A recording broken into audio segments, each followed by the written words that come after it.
تمہارا مستقبل تمہارے ماضی سے بہتر ہوگا۔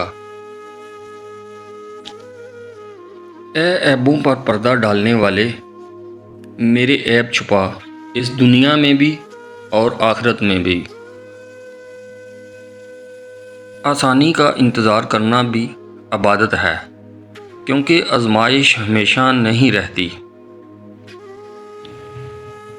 رسول اللہ صلی اللہ علیہ وسلم نے فرمایا، میرے بعد کچھ لوگ آئیں گے جنہیں یہ بات پسند ہوگی کہ اپنے گھر بار اور مال کے بدلے میری ایک جھلک دیکھ لیں۔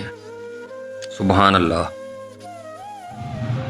جب بہن بھائی بات کرتے ہیں تو فرشتے وقت کو روک دیتے ہیں، کیونکہ اگلی زندگی میں بہن بھائی ایک دوسرے سے نہیں ملیں گے اور نہ ہی ایک دوسرے کو جانتے ہوں گے۔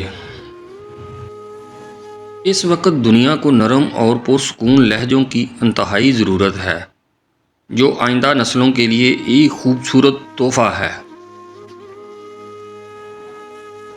حق تنقید ہے تمہیں، مگر اس شرط کے ساتھ جائزہ لیتے رہو اپنے بھی گرے بانوں کا۔ جو تمہارا نہیں وہ ہاتھ میں آ کر چلا جاتا ہے، اور جو تمہارا ہے وہ ناممکن ہو کر بھی مل جاتا ہے، ایسے کہ عقل حیران رہ جاتی ہے۔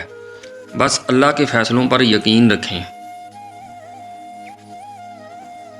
کبھی آنسو، کبھی سجدہ، کبھی ہاتھوں کا اٹھ جانا، خواہشیں ادھوری ہوں تو رب کتنا یاد آتا ہے۔ صبر کریں، آزمانے والا اللہ ہے تو آزمائش سے نکالنے والا بھی تو ہمارا اللہ ہے۔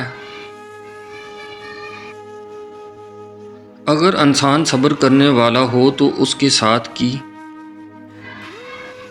گئی ہر زیادتی کا جواب عرش سے آتا ہے، کیونکہ اللہ تعالیٰ صبر کرنے والوں کے ساتھ ہے۔ پیچھے مڑ کے مت دیکھو، کوئی نہیں جانتا کہ دنیا کیسے شروع ہوئی۔ مستقبل کے بارے میں نہ ڈرو، کچھ بھی باقی رہنے والا نہیں ہے۔ اگر تم ماضی اور مستقبل میں پھنسے رہو گے تو حال گزر جائے گا۔ اپنی بیوی کے خلاف کسی کو بات کرنے کا موقع نہ دو، کیونکہ باوقار شخص اپنی بیوی کے وقار اور عزت نفس کا خود خیال رکھتا ہے۔ جب انسان اپنے رب پر اس قدر بھروسہ کر لیتا ہے کہ اور کوئی بھی اس کی حاجت کو پورا کرنے والا نہیں، تو اللہ بھی اپنے بندے کو مایوس نہیں لوٹاتا۔ جو مخلص ہوں وہ بیوقوف صبر کیے جاتے ہیں، یہاں مطلب پرست لوگ عقل مند کہلاتے ہیں۔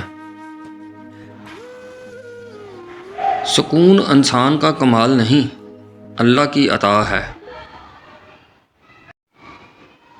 قربانیاں وہاں دیجیے جہاں ان کی ضرورت ہو۔ دن کے وقت دیا جلانے سے دیا ہی ختم ہوگا، اندھیرا نہیں۔ جب دل میں میل، طبیعت میں ضد اور لفظوں میں مقابلہ آ جائے تو یہ تینوں جیت جاتے ہیں، بس تعلقات اور رشتے ہار جاتے ہیں۔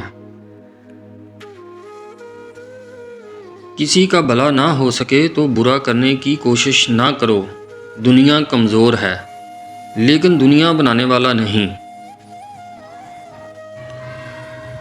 مضبوط اور با کردار لوگ شکایتیں نہیں، فیصلے کرتے ہیں۔ گفتگو میں بے احتیاطی رشتوں کو کچل دیتی ہے۔ آپ کے الفاظ ہی آپ کا عکس ہوتے ہیں، اور بعد میں وضاحتیں دینے سے کچھ بھی حاصل نہیں ہوتا۔ بہترین بدلہ یہ ہے کہ کوئی بدلہ نہ لو، خود کو سنبھالو، آگے بڑھو، اور ان جیسے مت بنو جنہوں نے تمہیں تکلیف دی تھی۔ 3 قسم کے لوگ اکثر پریشان رہتے ہیں: وفادار، مددگار اور صاف دل والے۔ چاہتوں کا مان رکھا کریں، پچھتاوے کام نہیں آتے۔ عمریں ضائع کر دیں لوگوں نے، دوسروں کے وجود میں نقص نکالتے اتنا اگر خود کو تراشا ہوتا تو فرشتے بن گئے ہوتے۔ اگر لوگ تم سے متاثر ہو رہے ہیں تو تکبر نہ کرو، بلکہ اللہ کا شکر ادا کرو کہ اس نے تمہارے عیب چھپا کر تم کو لوگوں میں معزز بنا رکھا ہے۔ بڑا بول اور برا بول دونوں ہی بھگتنے پڑتے ہیں۔ جس چھاؤں سے عزت نفس زخمی ہو اس چھاؤں سے دھوپ بہتر ہے۔ زندگی کو سمجھ جانے والے اکثر خاموش رہا کرتے ہیں۔ کبھی بھی کسی کو کمزور سمجھنے کی غلطی مت کرنا۔ ہر خاموش انسان نہ تو بزدل ہوتا ہے اور نہ ہی کمزور۔ ہمیشہ ان لوگوں کے قریب رہو جو ہمت دیتے ہیں، حوصلہ بڑھاتے ہیں، کیونکہ ان کی موجودگی تمہاری زندگی بدل سکتی ہے۔ محبت کرنی ہے تو خدا سے کار اقبال، نہ غم جدائی کا نہ خوف بے وفائی کا۔ لوگوں کے ساتھ ہمارا سلوک ہی اللہ سے سلوک ہے۔ یہاں عدل کرو وہاں عدل مل جائے گا، اور یہاں فضل کرو گے تو وہاں فضل ملے گا۔